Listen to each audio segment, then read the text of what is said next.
Hi, this is Dave for Expert Village, and today we're making Albondigas soup. Okay, now that we've got our meat mixture together, it's time for the fun part. We're going to be rolling some meatballs. Okay, so these aren't going to be like spaghetti and meatballs. We want to keep them small, as I was saying. They cook more evenly, and plus you just want a bite when you're having soup. So just get a little handful, whatever size you really like, and just kind of roll them like this. Remember, it has that raw rice in there that's going to cook, and it's going to be really great. So then you have meatballs like this. Like I said, you can make them larger, but I think this is the perfect size for Albondigas soup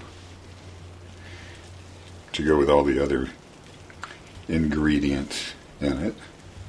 Gives it a delicious flavor. And what you want to do is just continue rolling these. Remember, this has all the spices in it,